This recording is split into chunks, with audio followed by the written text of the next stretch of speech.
एक गांव में एक औरत रहा करती थी। अपना पेट भरने के लिए वह लोगों के यहाँ झाड़ू पोछा करती थी, जिससे उसे वो 2 वक्त की रोटी मिल जाया करती थी। एक दिन अचानक उसके बेटे का फ़ोन आता है। बेटा बोलता है, हेलो माँ, मैं तुम्हारा बेटा बोल रहा हूँ। कैसी हो माँ? माँ बोली, मैं ठीक हूँ बेटा। ये बताओ तुम और बहू कैसे हो? बेटा बोला, हम दोनों ठीक हैं। माँ आपकी बहुत याद आती है। अच्छा सुनो माँ, मैं अगले महीने इंडिया आ रहा हूँ तुम्हें लेने। माँ बोली, क्या बेटा इंडिया आ रही हो? बेटा बोला, हाँ माँ, अब हम सब साथ में रहेंगे। तुम्हारी बहू कह रही थी माँ को अमेरिका ले आओ, वहाँ अकेली बहुत परेशान हो रही होगी। सुन रही हो ना माँ?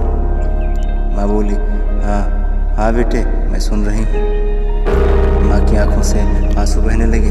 बेटे और बहू का प्यार नस नस में दौड़ने लगा, क्योंकि उसका बेटा पूरे 10 साल बाद घर आने वाला था। बेटा अकेले आया था। बेटा बोला, माँ हमें जल्दी ही वापस जाना है, इसलिए जो भी पैसा किसी से लेना है वो लेकर रख लो, और तब तक मैं किसी प्रॉपर्टी डीलर से मकान की बात करता हूँ। माँ बोली, मकान? बेटा बोला, हाँ माँ, अब ये मकान बेचना पड़ेगा, वरना कौन इसकी देख रेख करेगा? हम सब तो अब अमेरिका में रहेंगे। बेटे ने कम पैसे में ही घर को बेच दिया। माँ और बेटे एयरपोर्ट पहुँचते हैं। बेटा बोला, माँ तुम यहाँ बैठो, मैं अंदर जाकर सामान को चेक करवाता हूँ और बोर्डिंग से वीज़ा का काम निपटा कर आता हूँ। माँ बोली, ठीक है बेटे। काफ़ी समय बीत गया। हवाई अड्डे का कर्मचारी बोला, माँ जी किससे मिलना है आपको? माँ बोली, मेरा बेटा टिकट लेने गया है, हम आज अमेरिका जा रहे हैं। एयरपोर्ट के कर्मचारी ने कहा, लेकिन अंदर तो कोई भी नहीं है। अमेरिका जाने वाली सभी फ़्लाइट दोपहर में ही चली गई। कर्मचारी अंदर गया और कुछ देर बाद बाहर आकर बोला, माँ जी आपका बेटा तो अमेरिका जाने वाली फ़्लाइट से कब का जा चुका है। बूढ़ी माँ की आंखों से आंसू आ गए। किसी तरह वह वापस घर पहुँची, जो कि अब बिक चुका था। रात में वो घर के बाहर फुटपाथ पर ही बैठी रही। वह सोना तो चाहती थी, लेकिन पता नहीं क्यों सो नहीं पाई। बस आंखों में आंसू लिए बैठी रही और आने जाने वाली गाड़ियों को देखती रही। और जब सुबह हुई तो वह पेट भरने के लिए इधर उधर काम ढूंढने लगी। फिर वह एक घर के पास पहुंची और उस मकान मालिक से सब कुछ बताया। तो उस मकान मालिक ने खाने के लिए रोटी और रहने के लिए एक कमरा दिया, और फिर वह उसी के घर झाड़ू पोछा करने लगी।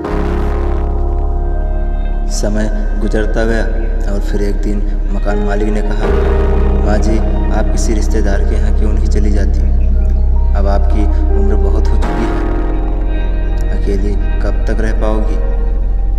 माँ बोली, हाँ बेटा चली तो जाऊँ, लेकिन कल को मेरा बेटा आएगा तो फिर यहाँ उसका ख्याल कौन रखेगा?